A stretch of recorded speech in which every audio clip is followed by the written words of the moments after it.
नमस्कार, बहुत स्वागत है आप सभी का। आप देख रहे हैं इंडिया न्यूज राजस्थान। मैं हूं आपके साथ मनीषा शर्मा। हमारे खास पेशकश प्राइम टाइम डिबेट में भी आपका स्वागत है। बीजेपी प्रदेश अध्यक्ष सीपी जोशी ने अपने पद से इस्तीफे की पेशकश कर दी है। बीते 4 दिन से जोशी दिल्ली में ही हैं। वे केंद्रीय गृह मंत्री अमित शाह और राष्ट्रीय अध्यक्ष जेपी नड्डा से भी मुलाकात करते हुए नजर आए थे। जोशी ने इस्तीफे की एक बार पहले भी लोकसभा चुनावों के परिणाम आते ही पेशकश कर दी थी।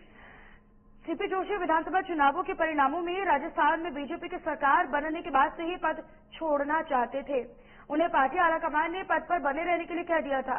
उनके नेतृत्व में पार्टी की सरकार बन गई। वे किसी नए नेता को कमान सौंपना चाहते थे।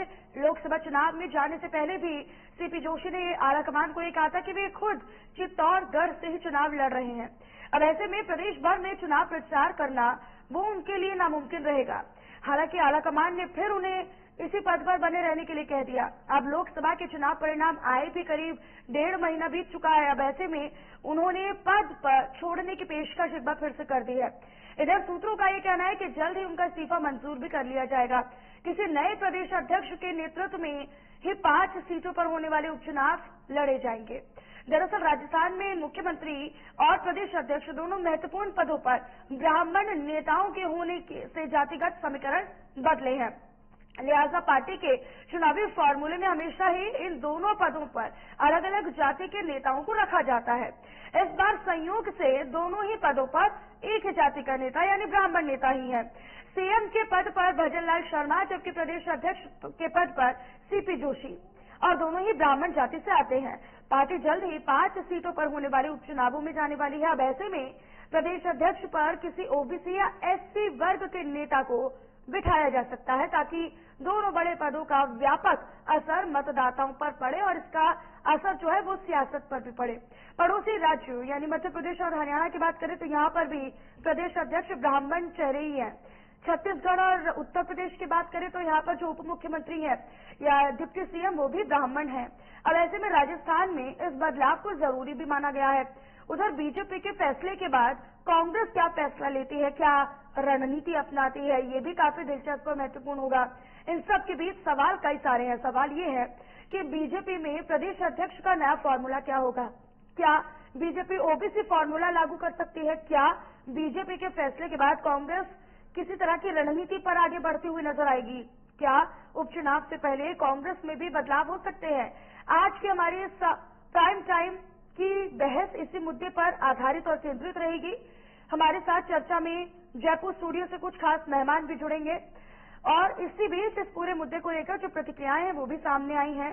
दरअसल प्रदेश अध्यक्ष के तौर पर सीपी जोशी ने अपने इस्तीफे की पेशकश कर दी है। कहा यह भी जा रहा है कि उपचुनावों से पहले दलों में ये बड़ा बदलाव कई तरफ इशारा करता है।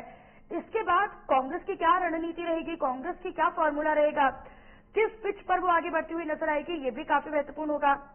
बीजेपी की तरफ से अगर हम बात करें तो क्या प्रदेश अध्यक्ष के तौर पर किसी ऐसे नेता को कमान सौंपी जा सकती है जो एससी या ओबीसी वर्ग से आए, क्योंकि छत्तीसगढ़, हरियाणा या मध्य प्रदेश या उत्तर प्रदेश की हम बात करते हैं तो प्रदेश अध्यक्ष की कुर्सी हो या फिर उप मुख्यमंत्री की कुर्सी हो, तमाम इन पदों पर ब्राह्मण चेहरों को अहम माना जाता है।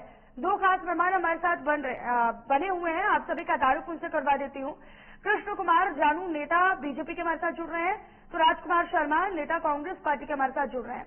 आप दोनों का मैं स्वागत करती हूँ, लेकिन शुरुआत मैं कृष्ण कुमार जी के साथ ही करना चाहूंगी। कृष्ण कुमार जी, अब आने वाले समय में चूंकि 5 सीटों पर उपचुनाव हो रहे हैं, तो क्या उपचुनाव को देखते हुए दल बदल किया जा रहा है, ये बड़ा फैसला लिया जा रहा है कि आप ब्राह्मण चेहरा होना एक बड़ा फैक्टर है कि चलिए आप सीएम भी ब्राह्मण चेहरा हो गया भजन लाल शर्मा, अब प्रदेश अध्यक्ष किसी ओबीसी या एससी वर्ग को बनाया जा सकता है, कोई ऐसा चेहरा हो सकता है जाति समीकरण को ध्यान में रखते हुए? देखो मनीषा जी, सोशल इंजीनियरिंग तो करनी ही पड़ती है राजनीतिक दलों को, लेकिन अभी पार्टी में उन्होंने जो अपने इस्तीफा प्रपोज किया है वो उसको अब वो उपचुनाव तक बनाए रखने का आदेश देते हैं या बदलते हैं, ये तो पार्टी आलाकमान का निर्णय होगा। पार्टी के राष्ट्रीय अध्यक्ष और जो इस विषय की निर्णय करने वाली समिति है वो निर्णय करेगी। लेकिन सीपी जोशी जी ने अपने कार्यकाल में सारे कार्यकर्ताओं को साथ रख करके एक अभूतपूर्व संगठनकर्ता का जो मैसेज छोड़ा है वो अच्छी बात है। 115 विधायकों के साथ विधानसभा में हम सरकार बनाने में सफल रहे हैं। और उन्होंने सरकार बनने के बाद से सोशल इंजीनियरिंग को ध्यान में रखकर तब भी प्रपोजल दिया था। लोकसभा चुनाव में वो खुद प्रत्याशी थे और उस समय भी उनका प्रपोजल गया था। और अब वो ये तीसरा अटेम्प्ट प्रपोजल का डिस्कस हुआ है, तो निश्चित रूप से सीपी जोशी जी की जो भावना है, अब आलाकमान उनको कंटिन्यू कुछ दिन कराता है या इस्तीफा स्वीकार करता है, उन्होंने अपनी तरफ से प्रपोजल दिया है। निश्चित रूप से जो आप फार्मूला जानना चाहते हैं, भारतीय जनता पार्टी के जैसे श्रेष्ठ कार्यकर्ता के रूप में एक अच्छे अध्यक्ष की भूमिका सीपी जोशी जी ने निभाई है। आने वाला अध्यक्ष भी कोई श्रेष्ठ कार्यकर्ता होगा और बहुत अच्छी भूमिका निर्वहन करेगा।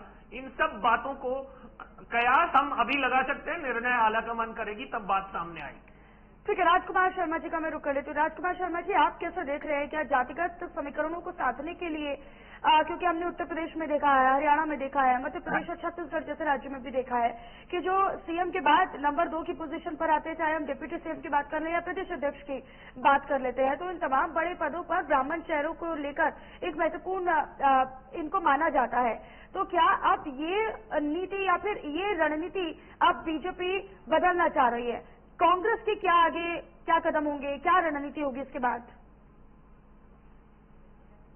मनीषा जी, भारतीय जनता पार्टी अपने हार का जो गम है वो भुला नहीं पा रही है। भारतीय जनता पार्टी के राजस्थान के अध्यक्ष जो स्वयं सांसद भी हैं, बार बार भारतीय जनता पार्टी के आला नेताओं को प्रपोजल पे प्रपोजल दे रहे हैं, अटेम्प्ट पे अटेम्प्ट कर रहे हैं।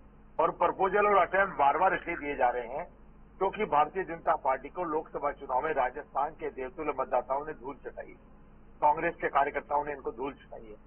अब 5 विधानसभाओं के उपचुनाव भी कुछ दिनों बाद होने वाले, कांग्रेस उसके बाद पंचायत के भी चुनाव होने वाले और उसके बाद नगर निकाय के भी चुनाव होने वाले।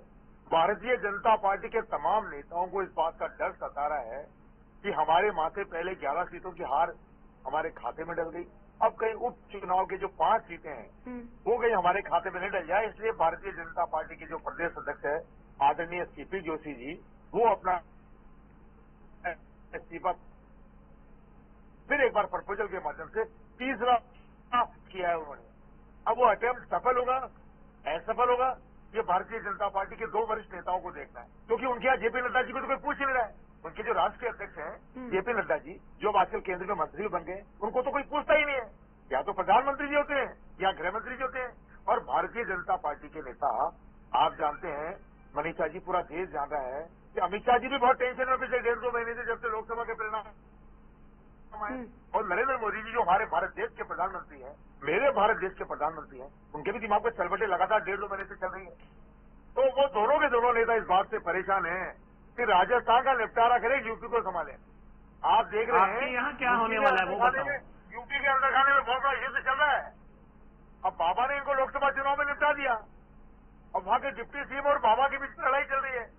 तो दोनों नेताओं के साथ समस्या ही हो रही है कि हम गृह मंत्रालय संभालें, हमारे जम्मू में बार बार अटैक हो रहे हैं सेना के ऊपर, हम उन सेना को संभालें, हम हिंदुस्तान पे होने वाले बार बार अटैक को संभालें, देश के प्रधानमंत्री जी कह रहे मैं विदेश घूमने जाऊं या आपकी भारतीय जनता पार्टी को संभालूं, तो इनके बड़ा प्रवेश चल रहा है। लेकिन आप निश्चिंत रहें, इनके अध्यक्ष कोई भी बदले, राजस्थान में जो 5 उपचुनाव होने वाले हैं, कांग्रेस पार्टी का कार्यकर्ता हमारे वर्तमान अध्यक्ष गोविंद सिंह डोटासरा जी के नेतृत्व में हमारे। अच्छा, कांग्रेस किसी रणनीति में बदलाव करेगी क्या? अपना कोई फॉर्मूला अलग से वो कोई पिच सेट करने वाली है क्या? क्योंकि आप तो देखिए, राजस्थान की जब हम बात कर रहे हैं तो राजस्थान में सियासी मुद्दे अलग है और यहाँ पर देखिए समीकरण भी अलग अलग है। आप ये नहीं कह सकते कि उत्तर प्रदेश या हरियाणा की उस फॉर्मूले को आप राजस्थान में अप्लाई कर सकते हैं। वहाँ के राजनीतिक समीकरण और वहाँ के जातीय समीकरण अलग है। आपको राजस्थान में बैठकर राजस्थान के समीकरणों के आधार पर चलना होगा।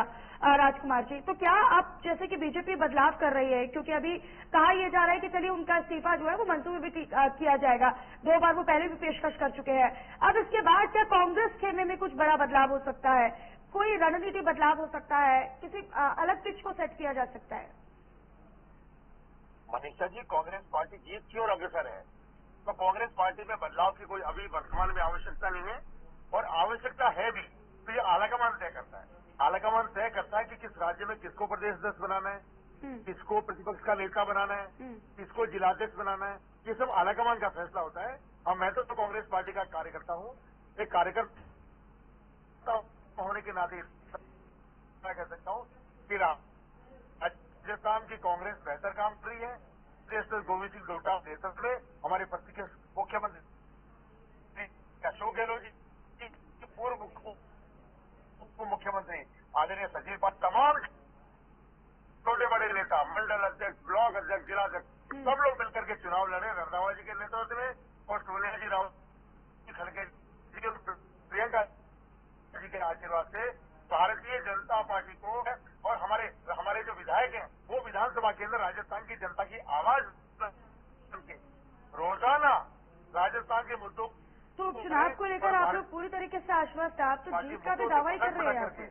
राजस्थान के लोग खाली कमाई का पैसा खा भारतीय जनता पार्टी के नेता माहिर हो रहे हैं, भारतीय जनता पार्टी के मंत्री इस्तीफा दे रहे हैं, भारतीय जनता पार्टी के इस्तीफा दे रहे हैं। ये पता नहीं चल रहा राजस्थान को या भारतीय जनता पार्टी के कार्यकर्ताओं को कि उनका इस्तीफा स्वीकार हो रहा है या नहीं हो रहा है। बार बार प्रपोजल जा रहा है, क्योंकि एक मंत्री ने पहले से प्रपोजल दे रखा है।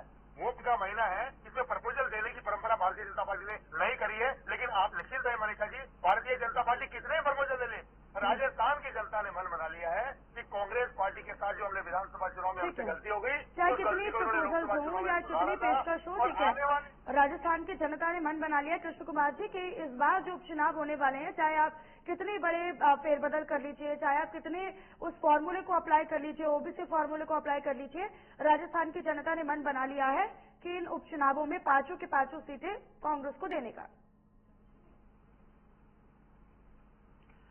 मनीषा जी, 5 सीटें कांग्रेस की ही हैं या कांग्रेस के गठबंधन की हैं। भारतीय जनता पार्टी को इन सीटों पर खोने के लिए कुछ नहीं है, पाने के लिए सब कुछ है। जहां तक बात जनता के मन की है, अगर जनता ने मन बनाया तभी तो कांग्रेस सत्ता से बाहर हुई। अभी 6 महीने ही हुए, जनता के मन का फैसला हो चुका है। और सीधे तौर पर जिस प्रकार के रचनात्मक विपक्ष की भूमिका कांग्रेस को निभानी चाहिए, उसकी जगह सदन में यहाँ उनके टीकाराम जी जूली और गोविंद जी डोटासरा में ज्यादा खड़े होकर ज्यादा बोलने की प्रतिस्पर्धा चल रही है, तो दूसरी तरफ सचिन पायलट और अशोक जी गहलोत में अब्सेंट रहने की प्रतिस्पर्धा चल रही है। और जो सच्चाई है, अभी कांग्रेस ने भी अपने प्रदेश के कुछ पदाधिकारी बदले हैं, भारतीय जनता पार्टी के राष्ट्रीय अध्यक्ष मंत्री बने हैं, उनको बदला जाना तय है। और उसी के तहत अगर प्रदेश अध्यक्ष जी ने सोशल इंजीनियरिंग को ध्यान में रख करके सबको अवसर देने के लिए अपना त्यागपत्र प्रपोज किया है, ये परंपरा केवल भाजपा में है। कांग्रेस में तो उनके राष्ट्रीय पर्यवेक्षक आए थे और अशोक जी गहलोत को क्या बनाना था, राष्ट्रीय अध्यक्ष, और बने खड़गे जी जो पर्यवेक्षक बनकर आए थे। तो नए लोगों को मौका देने के लिए आप ये कह रहे हैं कि सीपी जोशी जो बार बार पहले देखिए 1.25 साल से वो अपने पद पर है, 1.25 साल में आप लोगों का विधानसभा चुनाव भी हो गया, आप लोगों का लोकसभा चुनाव भी हो गया, 2 बार उन्होंने पेशकश किया, दोनों बार उन्हें आलाकमान ने कह दिया कि नहीं अभी आपका पेशकश ये जो स्वीकार नहीं किया जाएगा इस्तीफा, अभी आप बने रहिए। अब उन्होंने तीसरी बार फिर पेशकश किया, तो आप ये कह रहे हैं कि बार बार अगर वो पेशकश कर रहे हैं तो वो नए लोगों को मौका देने के उद्देश्य के साथ कर रहे हैं। देखो, सीधे तौर पर भारतीय जनता पार्टी में जो सोशल इंजीनियरिंग का फार्मूला है, दोनों महत्वपूर्ण पदों पर शर्मा है और सीएम हमारे भजनलाल जी शर्मा है, डिप्टी सीएम दिया कुमार जी और प्रेम कुमार जी बैरवा है। तो ओबीसी के लोगों को मौका दिया जाए, एससी के लोगों को दिया जाए, ये सारा विषय तो पार्टी की आलाकमान कैलकुलेशन करेगी। लेकिन जिस स्मूथनेस के साथ ये सारे फैसले भाजपा में हो जाते हैं, कांग्रेस में तो पर्यवेक्षकों को मीटिंग करनी थी, सीएम के घर पर वो पहुंच गए थे, कोटा वाले धारीवाल जी के घर पर। सबको पता है भाई कांग्रेस का अनुशासन और उनका नेतृत्व है। आज भी राजकुमार जी अपनी चर्चा में सीधे तौर पर कह रहे हैं, हम सोनिया जी, राहुल जी और खड़गे जी 3रे नंबर के नेता हैं, उनके होंगे अध्यक्ष, लेकिन उनका नाम कांग्रेस के प्रवक्ता 3रे नंबर पर ही बोलेंगे। ठीक है राजकुमार जी। मनीषा जी, भारतीय जनता पार्टी में एक कहावत है हमारे यहाँ कि जिनके घर शीशे होते हैं वो दूसरों के घर पत्थर नहीं सकते। भारतीय जनता पार्टी के राष्ट्रीय अध्यक्ष का भारतीय जनता पार्टी के कार्यकर्ताओं को पता नहीं है। और जो राजस्थान के अध्यक्ष हैं वो आप खुद कह रहे हैं कि प्रपोजल लिए घूम रहे 3 महीने से, अटेम्प्ट कर रहे हैं। तो ये हार बिल्कुल इनको दिख रही है, हार से बौखलाए हुए। भारतीय जनता पार्टी अपनी हार से जो बौखलाई, नहीं, लेकिन वो ये कह रहे हैं कि भाई राहुल गांधी और सोनिया गांधी नंबर 1 या नंबर 2 के नेता रहते हैं और अध्यक्ष होंगे वो राष्ट्रीय अध्यक्ष होंगे, लेकिन फिर भी नंबर 3 के हैं। तो ये तो आप ये कह रहे हैं कि ठीक है हमारे लिए तो सबको मौका दिया जाता है, लेकिन आप लोग तो नंबर 1, नंबर 2, नंबर 3 डिसाइडेड है, आप लोग किसी को मौका नहीं दे रहे।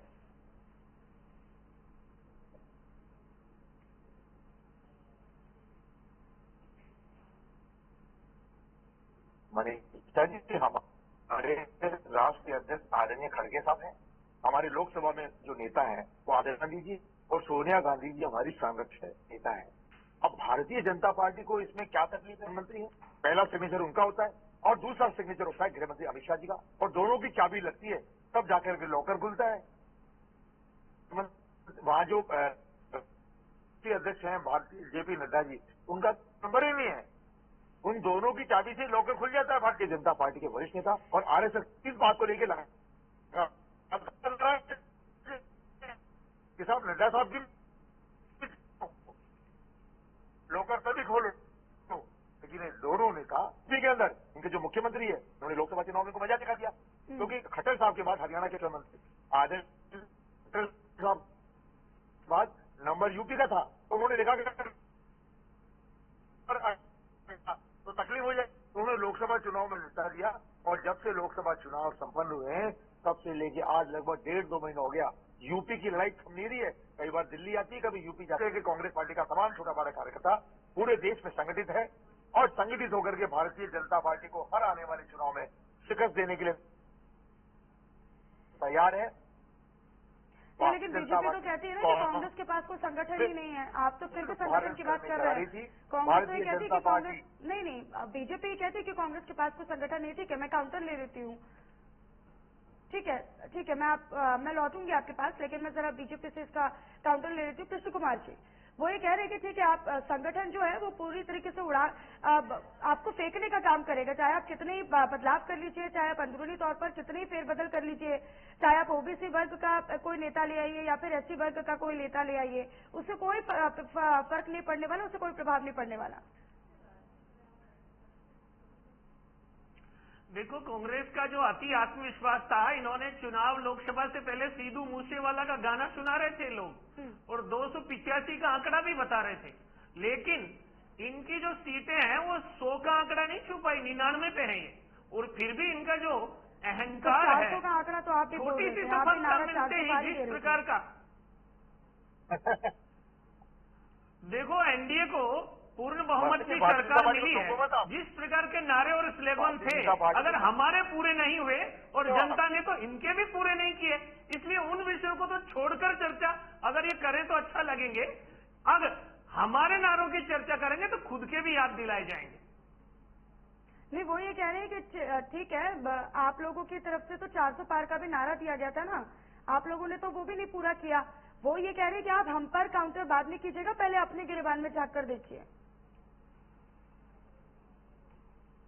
निश्चित रूप से हमारे यहाँ भी कुछ राज्यों में हम जिस प्रकार के परिणाम की अपेक्षा करते थे, हम उस परिणाम को नहीं प्राप्त कर पाए, लेकिन जिस हश्र को कांग्रेस प्राप्त हुई है कि तीसरी बार मोदी को नहीं बनने देंगे और उसके लिए जितने प्रकार के हथकंडे देश में और देश के बाहर ये लोग अपना सकते थे, जिस प्रकार के स्लीपर सेल्स को काम ले सकते थे, उस सब के बावजूद भी पूरे इंडिया गठबंधन को उतनी सीटें नहीं मिली जितनी अकेली भाजपा को मिली है। और एनडीए गठबंधन को जो कि चुनाव से प्री पोल अलायंस था, उसको पूर्ण बहुमत मिला है। तो ये बात जरूर है कि पहले की तुलना में जनादेश में कमी आई है और इंडिया गठबंधन की जो हालत है वो सर्वविदित है। अब ये जिस प्रकार राज्यसभा का बहिष्कार कर रहे हैं, नीति आयोग की बैठक में ये नहीं जाएंगे, ममता आएगी, इनके फूट जग जाएंगे। ये वास्तव में इंडिया गठबंधन नहीं है, ये कहीं की ईंट कहीं का रोड़ा, भानुमति ने कुन्ना जोड़ा, ये उस प्रकार का है। अच्छा कृष्ण कुमार जी, आपने शुरुआती तौर पे जिक्र किया था कि 5 सीटें जो हैं वो इंडिया ब्लॉक की हैं या फिर उनके सहयोगी दलों की हैं, तो इसमें हमारे पास खोने के लिए कुछ नहीं है, लेकिन आप इन्हीं के मद्देनजर ये बड़ा बदलाव करने की कवायद में आपके आला कमान जो है वो लगातार ये कोशिश कर रहे हैं कि जल्द से जल्द उपचुनाव हो, लेकिन उससे पहले हम कोई ऐसा एक चेहरा लेकर आए कोई ऐसा एक नेता लेकर आए जो एक वर्ग को साधने में कामयाब रहे, क्योंकि हमने देखा कि हरियाणा में भी, मध्य प्रदेश में भी, उसके बाद छत्तीसगढ़ में या उत्तर प्रदेश में भी जातीय समीकरणों को खासतौर पर बड़े पद पर एक महत्व दिया जाता है। तो आप लोग भी कोशिश तो कर ही रहे हैं, भले आप ये कह रहे हैं कि ठीक है हमारे पास खोने के लिए तो कुछ है ही नहीं। मनीषा जी, ईमानदार बात तो ये कि हमारे प्रदेश अध्यक्ष जी के नेतृत्व में हमने विधानसभा में बहुमत के साथ सरकार बनाई है और प्रदेश अध्यक्ष जी ऐसे प्रदेश अध्यक्ष रहे हैं जिन्होंने प्रदेश के सारे आपसी अंतर्द्वंद को भुलाकर सबको साथ लेकर चलने की महारत सिद्ध की है। अब जबकि मुख्यमंत्री भजनलाल जी शर्मा है, प्रदेश अध्यक्ष सीपी जोशी जी हैं, और जिस प्रकार के सोशल इंजीनियरिंग का संदेश राजनीति में जाता है उसको अगर हम बैलेंस कर रहे हैं तो कोई अतिशयोक्ति नहीं है। आलाकमान ने अभी भी उनका इस्तीफा स्वीकार कहाँ किया है, पर पार्टी हित में और संगठन के हित के लिए सीपी जोशी जी का ये प्रपोजल है। कांग्रेस तो ये बताए ना कि वो गोविंद जी को कंटिन्यू रखेंगे, हटाएंगे, क्या करेंगे, उस पर उनकी चर्चा नहीं है। लेकिन वो हमारे घर में ताक झांक कर रहे हैं। भाई अपने घर की भी बता दीजिए, हमारा तो प्रपोजल सामने है, आपका क्या प्रपोजल है वो भी रख दीजिए। ठीक है राजकुमार जी, जवाब दे दीजिए। वो ये कह रहे हैं कि आप गोविंद जी को लेकर क्या निर्णय लेंगे। आप बातें कर रहे हैं कि ठीक है आप सीपी जोशी को लेकर आप बात कर रहे हैं कि इससे फेरबदल होगा, लेकिन उससे कोई फर्क नहीं पड़ेगा, उससे कोई जातीय समीकरण पर प्रभाव नहीं पड़ेगा। आप गोविंद को लेकर या डोटासरा को लेकर आप बता दीजिए कि उनकी स्थिति क्या रहने वाली है, उन्हें आप हटाएंगे या उन्हें बनाकर रखेंगे, वो ये पूछ रहे हैं सर। मनीषा जी, किसी को पद पे रखना है या किसी को पद से मुक्त करना है या आलाकमान तय करना है। वर्तमान में हमारे प्रदेश अध्यक्ष गोविंद सिंह डोटासरा जी हैं, उनके नेतृत्व में हमने विधानसभा का चुनाव लड़ा, उनके नेतृत्व में हमने लोकसभा का चुनाव लड़ा। लोकसभा चुनाव में जहां 2014 में हमारे पास 0 सीटें थी, 2019 में हमारे पास जहां 0 सीटें थी, उनके नेतृत्व में कांग्रेस के तमाम वरिष्ठ नेताओं ने और कार्यकर्ताओं ने मिलकर भारतीय जनता पार्टी का 25 पार का सपना तोड़ करके हमने 11 सीटें प्राप्त करी। अब उनको पार्टी कंटिन्यू रखेगी नहीं रखेगी, पार्टी का फैसला होता है, आला नेता तय करते हैं। हमारे यहाँ कोई नया अध्यक्ष आने की कोई चर्चा ही नहीं है। अभी चर्चा इस्तीफे की या प्रपोजल की या अटेम्प्ट की तो भारतीय जनता पार्टी के। हमारे यहाँ परंपरा नहीं है प्रपोजल देने की, अटेम्प्ट करने की। हमारे यहाँ जिनको बदलना है वो आलाकमान बदल देता है, आराम से वो आगे बदल जाता है। हमारे यहाँ प्रपोजल सिस्टम नहीं है। ये भारतीय जनता पार्टी है, नए नए प्रयोग यही करती है। बता रहे 3-3 अटेम्प्ट लेकर के प्रपोजल लेके घूम रहे हैं। अब प्रपोजल किस बात का है भैया? आपके नेतृत्व में 25 बार जा रहे थे, 11 बज गए। आपको है जो केंद्र में मंत्री भी नहीं बनाया। अब केंद्र में आपको मंत्री बनाया नहीं, आपकी जाति के दूसरे आदमी को मुख्यमंत्री बना दिया, आपको कोई पूछ ही नहीं रहा है। वसुंधरा जी आपको घास नहीं डाल रही है, वरिष्ठ नेता आपको पूछ नहीं रहे हैं, तो फिर अब क्या करें? फिर एक काम करो, एक प्रपोजल बनाओ 4 लाइन का, और प्रपोजल लेकर के अध्यक्ष जी के पास ले जा रहे हैं। देखिए मनीषा जी, सबसे विचित्र बात देखिए, संगठन का सर्वोपरि व्यक्ति होता है अध्यक्ष। अच्छा, तो राजकुमार जी आप ये कह रहे हैं कि सीपी जोशी जो बार बार पेशकश कर रहे हैं वो अपनी घटती वैल्यू को लेकर, उनको कोई पूछ नहीं रहा है या उनकी वैल्यू या उनका महत्व उतना नहीं है, इसलिए वो बार बार पेशकश कर रहे हैं। अपनी घटती वैल्यू को लेकर के, पार्टी की घटती वैल्यू को लेकर के गलत जगह पेशकश कर रहे हैं। अच्छा, मनीषा की पेशकश की जाती है संगठन के सर्वोपरि अध्यक्ष के पास। जिला अध्यक्ष का पद अगर इस्तीफा देना है तो जिलाध्यक्ष के पास जाया जाता है। प्रदेश अध्यक्ष का कोई पदाधिकारी इस्तीफा देता है तो प्रदेश अध्यक्ष के पास जाता है। और अगर प्रदेश अध्यक्ष कोई ऑल इंडिया लेवल के पदाधिकारी होते हैं तो इनको देना पड़ता है ऑल इंडिया से कुछ। आपके यहाँ ऐसा होता है, आलाकमान के पास जाते हैं। कांग्रेस पार्टी में क्या होता है क्या नहीं होता है, भारतीय जनता पार्टी को देखने की जरूरत नहीं है। प्रपोजल का काम, अटेम्प्ट का काम भारतीय जनता पार्टी के पास होता है। अच्छा होता सीपी जोशी जी अपना 4 लाइन का, हम पद से चिपकते नहीं, पार्टी में पद छोड़ने को तैयार रहते हैं। मनीषा जी, राष्ट्रीय अध्यक्ष जी कोई मान ही नहीं रहा है। जेपी नड्डा जी को भारतीय जनता पार्टी का कोई नेता प्रदेश अध्यक्ष नहीं, लेकिन राजकुमार जी बीजेपी तो ये कहती है, बीजेपी के अभी नेता भी ये कहते हुए नजर आए थे कि उनके लिए पार्टी, उनके लिए नेता का पद उतना महत्वपूर्ण नहीं है, उनके लिए संगठन ज्यादा महत्वपूर्ण है और संगठन के लिहाज से जो महत्वपूर्ण जिम्मेदारी उन्हें दी जाती है वो उसका बखूबी निर्वहन करते हैं। मनीषा जी, अगर संगठन सर्वोपरि होता ना, सीपी जोशी जी बहुत वरिष्ठ नेता है, विद्वान है, सांसद है और भारतीय जनता पार्टी के राजस्थान के अध्यक्ष हैं। वो संगठन की व्यक्ति है, उनको ये पता होना चाहिए कि संगठन के किसी पद पे इस्तीफा दिया जाता है तो दिया किसको जाता है। अमित शाह जी को किस हैसियत से वो इस्तीफा पेश कर रहे हैं? मैं भारतीय जनता पार्टी से पूछना चाहता हूं, अमित शाह जी के संगठन में क्या हैसियत है आज? वो देश के गृह मंत्री हैं, वो हमारे भारत देश के गृह मंत्री हैं, उनको इस्तीफा पेशकश करने की जेपी नड्डा से भी बात कर रहे हैं। जी को वो जेपी नड्डा से भी बात कर रहे हैं। जेपी नड्डा जी को पेशकश नहीं किया है मनीष शाह जी। जेपी नड्डा जी वो बात कर रहे हैं। मनीष शाह जी की जो रिपोर्ट है उसमें दोनों से मिले हैं कि वो रिपोर्ट दोनों है? से मुलाकात कर रहे हैं सर राजकुमार जी, वो दोनों से मुलाकात कर रहे हैं। फोटो आ रही है, वो अमित शाह जी के साथ सीट में बैठे हुए नजर आ रहे हैं। जो मीडिया दिखा रहा है उन मीडिया को देख के हम बात कर रहे हैं। हमारी सर मीडिया ये भी दिखा रहा है। आप तो मैं बैठ कर ये भी बोल रही हूँ ना सर कि जेपी नड्डा से वो मुलाकात कर रहे हैं, लेकिन आप मानने को तैयार नहीं है। आपको अपनी बात के ऊपर रखना है। जेपी नड्डा ही स्वीकार करेंगे या अस्वीकार करेंगे? संगठन का सर्वोपरि व्यक्ति इस्तीफा स्वीकार या अस्वीकार करता है। लेकिन मनीषा जी, इनकी यहाँ परंपरा दूसरी है। इनके यहाँ नरेंद्र मोदी जी जो हमारे प्रधानमंत्री हैं, अमित शाह जी जो हमारे गृह मंत्री हैं देश के, वो फैसले लेते हैं। केवल ऑल इंडिया अध्यक्ष को तो सिग्नेचर करने का। जैसे कांग्रेस में सोनिया गांधी या मल्लिकार्जुन खड़गे फैसले लेते हैं। राजस्थान में वित्त मंत्री हमारी जिया कुमारी जी हैं, और बजट बनाया, बजट की मीटिंग के लिए मुख्यमंत्री जी ने, जिया कुमारी जी ने केवल साइन किए और मुख से बजट पढ़ा विधानसभा के अंदर। अब बनाया किसने, पढ़ा किसने, सिग्नेचर करा किसने? ये नई परंपराएं भारतीय जनता पार्टी स्थापित कर रही है, कांग्रेस पार्टी स्थापित नहीं कर रही है। ठीक है, मुद्दों को लेकर हम बात कर लेते हैं। ठीक है, मैं लौटूंगी आपके पास। कृष्ण कुमार जी का रुख कर लेती हूँ। कृष्ण कुमार जी, ये जो उपचुनाव होने वाले हैं, इनमें क्या मुद्दे आप लोगों की पार्टी के रहेंगे? किन मुद्दों के साथ आप उपचुनाव लड़ने वाले हैं? मनीषा जी, भारतीय जनता पार्टी की 5 साल के लिए जनादेश मिलकर के जो सरकार बनी 115 विधायकों की, उसे इन 5 चुनाव के परिणाम से विशेष फर्क नहीं पड़ने वाला है। लेकिन हमारे जो मुद्दे रहने वाले हैं वो सीधे तौर पर 2047 में इस देश को विकसित देश बनाना है, और उसके लिए राजस्थान को उस प्रतिस्पर्धा में साथ लेकर चलना है, और विकास की उस दौड़ में राजस्थान कहीं पिछड़े नहीं, इस बात का प्रयास करना है। जिस प्रकार अतीत की भारतीय जनता पार्टी की सरकारों ने प्रदेश को बीमारू प्रदेश से सक्षम प्रदेश बनाने की कोशिश की थी, ये सरकार भी उसी दिशा में, उसी रणनीति के साथ अपना बजट लेकर आई है और उसी प्रकार के प्रावधानों के साथ काम को आगे बढ़ा रही है।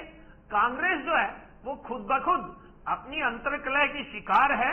वहां अभी जिस प्रकार की आपसी प्रतिस्पर्धा है वो सब इस चुनाव में खुलकर सामने आ जाएगी। राजस्थान को कुछ नहीं मिला, कांग्रेस तो ये कह रही है कि आप लोगों ने राजस्थान ने बजट में ऐसा क्या मांगा था जो नहीं मिला? राजस्थान में घोषणा पत्र के वायदों का 47% हिस्सा राज्य सरकार ने पूरा किया है, और ऐसे कौन से वायदे, ऐसा कौन सा प्रपोजल कांग्रेस ने रखा था जो स्वीकार नहीं हुआ? हम तो सत्ता पक्ष के साथ विपक्ष की बात भी सुनते हैं, अतीत में ये नहीं सुनते थे, पर आज तो हम सुनने को तैयार हैं। ठीक है राजकुमार जी, बताए ना कि फला मांग थी वो पूरी नहीं हुई। ठीक है, राजकुमार जी से इसका जवाब ले लेते हैं। राजकुमार जी, आप ये कह रहे थे, आप लोगों की पार्टी कह रही है कि भाई बजट में राजस्थान को कुछ नहीं मिला, राजस्थान के लोगों के लिए कुछ भी नहीं किया, और यहाँ तो ये कृष्ण कुमार जी कह रहे हैं कि 47% काम, और विपक्ष की भी बातों को माना गया, विपक्ष के भी सुझाव लिए गए, उन पर भी काम किया गया। मनीषा जी, 5 राज्य विधानसभाओं के उपचुनाव होने वाले हैं। आपने भारतीय जनता पार्टी को पूछा कि किन मुद्दों को लेकर आप चुनाव लड़ेंगे। भारतीय जनता पार्टी ने कांग्रेस का नाम गिनाया। और जहां तक बजट का सवाल है, बजट लीगल डॉक्यूमेंट होता है, सबको पता है, बजट पढ़ने वालों को भी पता है, बजट बनाने वालों को भी पता है कि आम बजट के अंदर राजस्थान को क्या मिला है। मनीषा जी, राजस्थान को ये मिला कि राजस्थान के देवतुल्य मतदाताओं ने भारतीय जनता पार्टी से 11 सांसद छीन के कांग्रेस को दे दिए। तो भारतीय जनता पार्टी के नेताओं ने देखा कि अब इनको मजा चखाएं, तो ये तो राजस्थान की जनता को मजा चखाया केंद्र के बजट ने। और बिहार, आंध्र प्रदेश, तमिलनाडु, उनको इसलिए क्या कि बैसाखियों के सारे इनकी सरकार है। अब बैसाखियों को अगर ताकत नहीं देंगे तो कभी भी लुढ़क सकते हैं, कभी भी हमारी सरकार गिरा सकते हैं। तो अब तक तो कांग्रेस पार्टी के बाद कांग्रेस ने कभी पूर्ण बहुमत की सरकार नहीं बनाई। अब तो भारतीय जनता पार्टी ने ये भी साबित कर दिया कि हम विशेष राज्यों के साथ भी विशेष मित्रता का भाव रखेंगे। और जहां तक मुद्दों की बात है मनीषा जी, कांग्रेस पार्टी इन 5 उपचुनावों के अंदर कांग्रेस भारतीय जनता पार्टी के पीछे 7 महीने का जो कुशासन रहा है उसको राजस्थान की अच्छा, कुशासन तो ठीक है, लेकिन आप लोगों के मुद्दे, मतलब मैं ये जानना चाह रही हूँ कि आप लोग जनता के बीच में ऐसे कौन सी समस्याएं लेकर, या अपनी तरफ से ऐसे कौन सी योजनाएं, या फिर अपनी तरफ से कौन सी पहल की बात करने जा रहे हैं इन उपचुनाव में? आप लोग ठीक है आरोप लगाते हैं, आप लोग ठीक है, आप बतौर विपक्ष आपका काम भी है कि आप कुशासन को गिनवाएं, लेकिन आप क्या नई पहल करने वाले हैं लोगों के लिए? उसके बारे में भी तो जिक्र होना चाहिए, उसके बारे में भी तो बात होनी चाहिए। मनीषा जी, हम राजस्थान की पिछले 7 महीने से आवाज बन के अपने विपक्ष की भूमिका ईमानदारी से निभा रहे हैं। हम राजस्थान की आवाज बन के पानी और बिजली जो प्रचंड समस्या है उसके लिए राजस्थान की विधानसभा में सरकार को लगातार टोकने का प्रयास कर रहे हैं। हम राजस्थान की सरकार को आगाह कर रहे हैं कि पानी, बिजली, शिक्षा, चिकित्सा, सड़क, महिला सुरक्षा, किसान, पहलवान, इन तमाम मुद्दों के ऊपर आप ध्यान दीजिए। लेकिन 7 महीने से गूंगी बहरी सरकार केवल जयपुर से दिल्ली जाने में लगी हुई है। हेलीकॉप्टर इनको सरकारी मिला हुआ है, उसमें बुके भरते हैं। अच्छा, मुद्दों की बात कर रहे हैं, लेकिन बीजेपी तो अच्छा ठीक है, राजकुमार जी, आप मुद्दों को लेकर बात करें कि आप कुशासन को गिनवाने का काम करेंगे, है ना? आप महिला भ्रष्टाचार, बेरोजगारी, पानी की समस्या, है ना, आप ये सारे मुद्दे लेकर जनता के बीच में जाएंगे। लेकिन बीजेपी ये कहती है कि भाई आप लोग मोहब्बत का बोर्ड लगाकर नफरत चलाने का काम कर रहे हैं उस दुकान से। राहुल गांधी जी ने एक नारा दिया था, हम नफरत के बाजार में मोहब्बत की दुकान खोलने जा रहे हैं। हाँ, बीजेपी ये कह रही है कि आप बोर्ड तो मोहब्बत की दुकान का लगाते हैं, लेकिन उसमें आप फैलाते नफरत है। मैंने कहा ना, भारतीय जनता पार्टी को तकलीफ हो रही है कि नफरत के बाजार में हमारी मोहब्बत की दुकानें लगने लग गई। पहले हमारी 44 सीटें थी लोकसभा में, फिर हमारी 52 आई, और उसके बाद 99 सीटें आ गई हमारी। तो हमारी दुकानें तो नफरत के बाजार में मोहब्बत की लगने लग गई। हमारे राहुल गांधी जी 2 लोकसभा सीटों से चुनाव जीत के आए, और जहां भारतीय जनता पार्टी कह रही थी कि दोनों सीटों से हारेंगे। और मनीषा जी, आपको पता है कि देश के हमारे प्रधानमंत्री जी वाराणसी से किस तरीके से चुनाव जीते हैं और कितने मतों से जीते हैं, चर्चा करने की जरूरत नहीं है। भारतीय जनता पार्टी अयोध्या से जीती है, हारी है, चर्चा करने की जरूरत नहीं है। बद्रीनाथ से चुनाव हारी है, नहीं हारी है, चर्चा करने की जरूरत नहीं है। हिंदुस्तान में भी जितने भी बड़े तीर्थ स्थल हैं वहां से भारतीय जनता पार्टी का सफाया हुआ है। तो देश की जनता जानती है कि कांग्रेस पार्टी की नफरत के बाजार में मोहब्बत की दुकानें खुली नहीं खुली है। तो राजस्थान का किसान भी जानता है, राजस्थान की महिलाएं भी जानती है कि मणिपुर की महिलाओं के बीच में उनका दुख दर्द जानने के लिए हमारे प्रतिपक्ष के नेता, हिंदुस्तान के युवा दिलों की धड़कन राहुल गांधी गए या देश के हमारे प्रधानमंत्री जी गए। मनीषा जी, आप खुद महिला है, मणिपुर में महिलाओं की जो हालात है उनका दुख दर्द जानने के लिए, उनका दुख बांटने के लिए हमारे भारत देश के प्रधानमंत्री आज तक नहीं गए।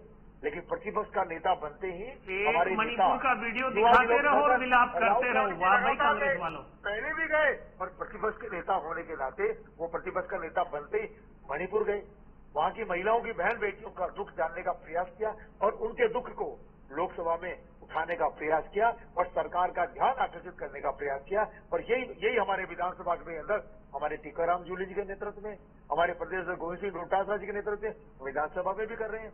राजस्थान में कानून व्यवस्था की हालत खराब है मनीषा जी, रोजाना फोटो आती है बड़ी बड़ी। ठीक है, किसी के साथ कृष्ण जी का मैं रुक कर लेती हूँ। कृष्ण कुमार जी, वो ये कह रहे हैं कि पहले 41, फिर 52 और अब 99। तो ये नफरत की दुकान तो नहीं है, मोहब्बत की दुकान अब लगने लग गई है। वो ये कह रहे हैं कि और उपचुनाव में भी किसी बात का डर नहीं है कांग्रेस को, कांग्रेस के खेमे की सीटें हैं और उन्हीं के हिस्से भी आने वाली हैं। देखो, आत्मविश्वास बनाए रखें, हमें कोई आपत्ति नहीं है, लेकिन इन्होंने एक सवाल उठाया था कि राजस्थान को बजट में क्या मिला।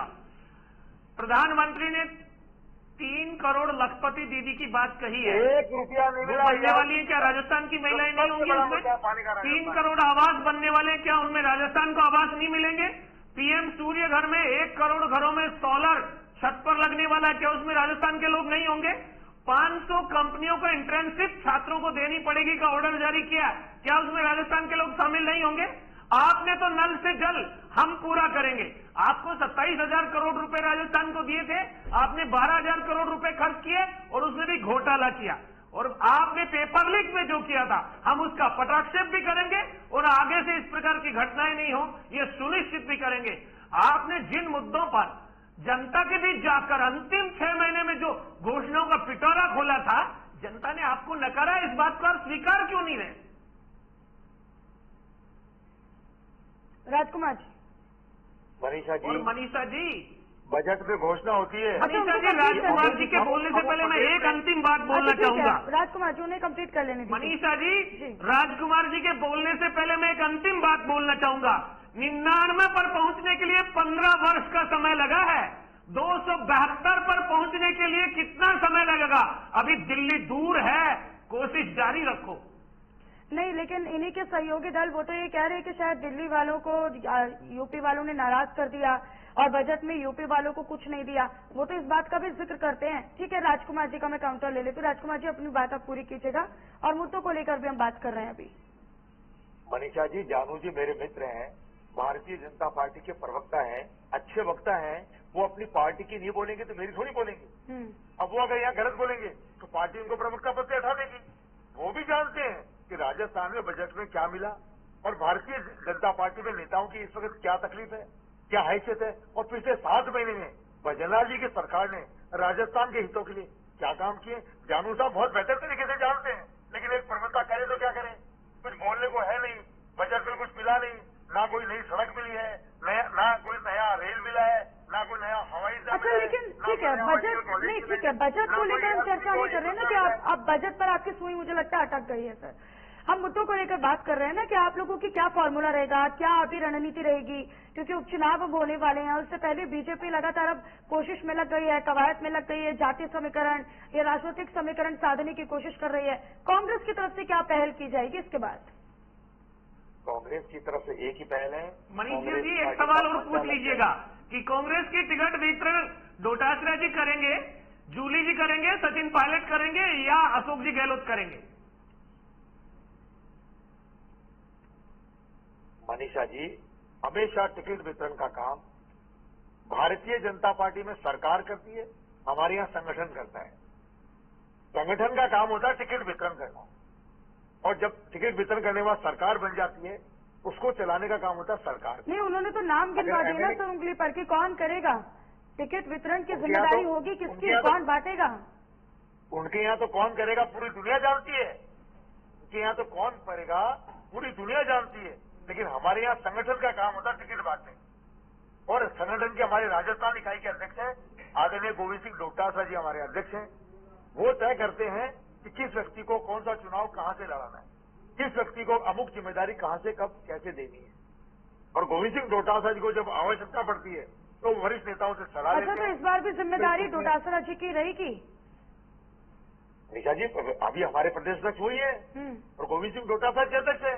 जब उनको आवश्यकता महसूस होती है तो वो प्रतिपक्ष के नेता से, पूर्व मुख्यमंत्री से, वरिष्ठ नेताओं से सलाह लेते हैं और आलाकमान से भी गाइडलाइन लेते हैं।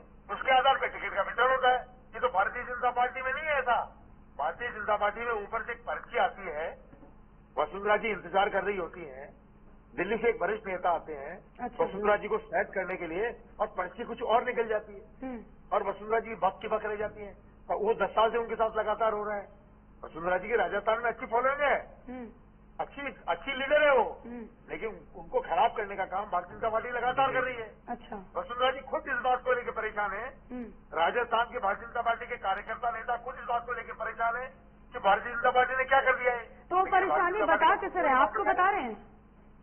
लगातार दिख रहा है, आपके चैनल्स भी दिखा रहे हैं। लोकसभा इतना बड़ा चुनाव हुआ, 25 सीटों पे चुनाव हुआ, पूरा देश यहाँ प्रचार करने आया, पूरा देश यहाँ राजस्थान की जनता को बरगलाने के लिए आया। वसुंधरा जी एक सीट से बाहर नहीं निकली है क्योंकि उनको बुलाया ही नहीं गया, उनकी आवश्यकता ही महसूस नहीं करी। और अगर किसी नेता ने उनकी आवश्यकता महसूस कर ली तो दिल्ली से कॉल आ जाता है। हमारे यहाँ ऐसा कुछ नहीं है। हमारे यहाँ लगातार हर कार्यकर्ता को अधिकार है कि वो किसी की सीट पे जाके प्रचार कर सकता है, शर्त ये होगी कि पार्टी का प्रचार करे। तो हमारे यहाँ पार्टी का प्रचार कर रहे हैं। आप ये कह रहे हैं कि टिकट वितरण को लेकर भी पर्ची दिल्ली से आएगी और फिर पर्ची के हिसाब से टिकट वितरण होते हैं बीजेपी में, भारतीय जनता पार्टी में। हाँ, नहीं, आप बाई इलेक्शन तक में, उपचुनाव को लेकर तो खैर आप ये कह रहे हैं। ठीक है, मैं कृष्ण कुमार जी का रुख कर लेती हूँ। कृष्ण कुमार जी वो ये कह रहे हैं कि बाई इलेक्शन उपचुनाव में भी दिल्ली से पर्ची आती है और फिर उसके हिसाब से टिकट वितरण किया जाता है। देखो मनीषा जी, अगर दिल्ली ने 6 महीने पहले जिनको टिकट दी है तो फिर तो हमें बदलने की और चर्चा करने की जरूरत ही नहीं है।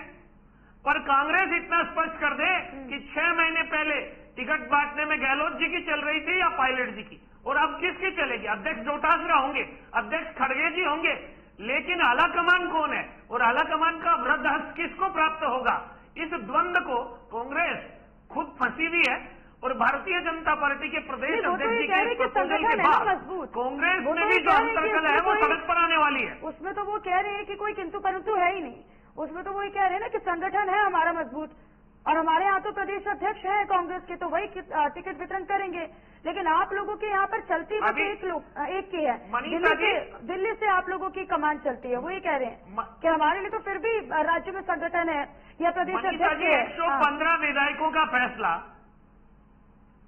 मनीषा जी, 115 विधायकों का फैसला केंद्रीय पर्यवेक्षक राजनाथ सिंह जी, जो देश के रक्षा मंत्री भी हैं और पार्टी के पूर्व अध्यक्ष भी हैं, उनके सानिध्य में बैठकर राजनाथ जी अगर फैसले की पर्ची वसुंधरा जी को देते हैं तो वो पर्ची दिल्ली से आई थी या राजनाथ जी ने वसुंधरा जी को पकड़ाई थी? पर कोई बात नहीं, कांग्रेस जिस प्रकार का काम करती है, ये तो अपनी दिल्ली की पर्चियों को मानते नहीं। सोनिया जी ने पर्ची भेजी थी, गहलोत जी आप राष्ट्रीय अध्यक्ष बन जाओ, और गहलोत जी कुर्सी से चिपके रहे, बोले मुझे कुर्सी छोड़ नहीं रही है। और गहलोत जी ने प्रचार पूरे राजस्थान में नहीं, जालोर सिरोही में किया है। सच्चाई से पूरा प्रदेश विदित है, सर्वविदित सच्चाई है। कांग्रेस कुछ भी कहे, इन 5 उपचुनाव में कांग्रेस की अंतर्कलह की कलई खुलने वाली है। किसके धड़े को कितनी टिकटें मिले, ये कलह भी होने वाली है। हमारी तरह कांग्रेस में नहीं है कि खुद प्रपोजल कर दे, इनके यहाँ तो हटाए जाने के लिए भी दबाव बनाने का काम चलता है। ठीक है, मैं राजकुमार जी का रुख कर लेती हूँ। राजकुमार जी, अब से पहले जब लोकसभा चुनाव को लेकर जब टिकट वितरण हो रहे थे तो आप लोगों के बड़े नेता थे जो नाराजगी जाहिर करते हुए नजर आए थे, और बड़े खुलकर वो अपनी नाराजगी जाहिर भी कर रहे थे कि ठीक है, हमें टिकट क्यों नहीं दिया, हमारे अंदर क्या कमी है। चाहे मैं राहुल कस्बा की बात कर ले या किसी भी बड़े नेता की बात कर ले, तो सबकी तरफ से वो एक खुलकर नाराजगी जो थी वो जाहिर हुई थी, और कहीं ना कहीं उसका खामियाजा आप लोगों को भुगतना भी पड़ा था। और ये जो कृष्ण कुमार जी कह रहे हैं कि आप लोगों के यहाँ पर टिकट कौन देता रहा है, सोनिया गांधी अगर टिकट देती हैं तो उसको माना नहीं जाता है। आला कमान चाहते तो हैं कि वो करेंगे, टिकट वितरण देंगे, अपनी मर्जी से टिकट देंगे, लेकिन राज्य स्तर तक आते आते आप लोग मानते नहीं है। मनीषा जी, मैं आपको दुरुस्त कर दूं कि राहुल कस्बा भारतीय जनता पार्टी के सांसद थे। नहीं, वो मैं समझ रही हूँ राहुल कस्बा का, लेकिन मैं ये बड़ी एक एग्जाम्पल दे रही हूँ सर कि राहुल कस्बा जैसे नेता हो गए हैं, वो अपनी नाराजगी खुलकर सामने आए थे, उनकी नाराजगी सोशल मीडिया से लेकर बाकायदा उनका एक खेमा भी अलग हो गया था। तो ऐसे नेता आप लोगों की पार्टी में भी सामने आए थे, चाहे हम किसी भी बड़े नेता की बात कर लें। तो वो ये कह रहे हैं कि सोनिया गांधी है, अगर वो किसी को नाम डिसाइड करती है तो वो राज्य स्तर तक आते आते आप लोग अपनी मनमानी करते हैं।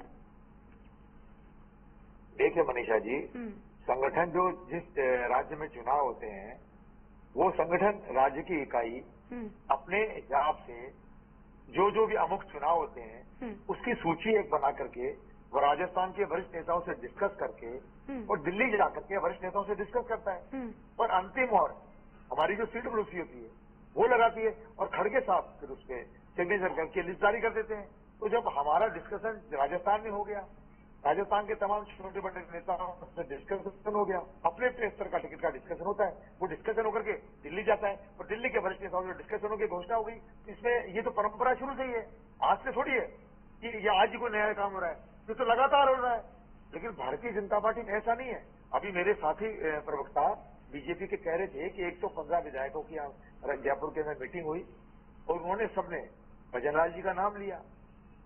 अच्छा राजकुमार जी, अगर क्योंकि प्रदेश अध्यक्ष के तौर पर अगर किसी ऐसे चेहरे को बनाया जाता है प्रदेश अध्यक्ष या ऐसे कमान दी जाती है, चाहे वो वैश्य समाज से आता हो या फिर एससी वर्ग से आता हो, ओबीसी वर्ग से आता हो, तो क्या इसका जातिगत समीकरण प्रभाव पड़ेगा इसका सियासत पर कोई, या आप लोगों के लिए कोई किसी प्रकार की कोई चुनौती रहेगी कि आप लोगों को अब नए सिरे से कोई रणनीति में बदलाव करना है, कांग्रेस को बदलाव करना है? देखिए मनीषा जी, हमारी सरकार 5 साल राजस्थान में रही, हमने राजस्थान की बेहतर सेवा की, राजस्थान के प्रत्येक फील्ड में हमने काम किया, प्रत्येक जिले में काम किया, प्रत्येक विधानसभा क्षेत्र में काम किया, चाहे वहां एमएलए बीजेपी के हों चाहे कांग्रेस के हो। पूर्व मुख्यमंत्री अशोक गहलोत जी ने किसी भी 200 की 200 विधानसभा में कोई भेदभाव नहीं किया, हमने पूरा विकास किया।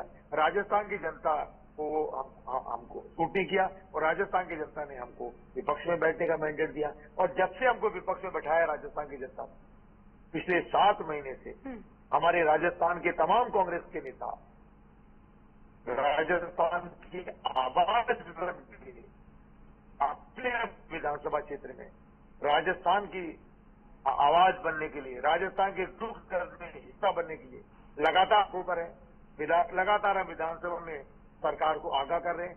तो हम तो लगातार पहले हम उसके बाद जैसे ही चुनाव आए हमको विपक्ष में बैठने का मैंडेट मिला, तो लगातार हम तो राजस्थान की जनता के संपर्क में और लगातार राजस्थान की तो हम सरकार को आगाह करने का काम कर रहे हैं। हम सरकार को बार बार करें। मनीषा जी आपको पता नहीं है राजस्थान ठीक है राजकुमार जी, मेरे पास समय का अभाव है, वरना मैं पूरी बात आपकी सुनती हूँ और मैं निश्चित तौर पर इसका काउंटर भी लेना चाहती थी, लेकिन समय का अभाव है जिसके कारण यहीं पर मुझे रोकना पड़ेगा आपको। बहुत शुक्रिया राजकुमार जी। और कृष्ण कुमार जी आपका भी बहुत शुक्रिया हमारे साथ इस चर्चा का हिस्सा बनने के लिए। लेकिन बीजेपी, क्योंकि हम राजस्थान की लगातार बात कर रहे हैं, तो राजस्थान में बीजेपी प्रदेश अध्यक्ष का क्या कोई नया फॉर्मूला तय होगा? क्या किसी प्रकार से जातिगत समीकरण को साधने की कोशिश यहाँ पर बीजेपी कर रही है? क्योंकि तीसरी बार इस्तीफे की पेशकश सीपी जोशी ने की है, लेकिन इसके बाद आगे क्या रणनीति होगी, कब तक इस्तीफा जो है वो पेश किया जाएगा? इसके अलावा कौन सा, चाहे ओबीसी की बात कर लें या एससी की बात कर लें या फिर वैश्य समाज से आने वाले किसी ऐसे नेता की बात कर लें, किसको अगली कमान या अगली जिम्मेदारी सौंपी जा सकती है, इसको लेकर काफी महत्वपूर्ण और जो सबकी निगाहें हैं वो टिके रहेंगे। फिलहाल इस चर्चा में मेरे साथ बस इतना ही। बाकी तमाम जानकारी के लिए आप बने रहिए हमारे साथ। नमस्कार।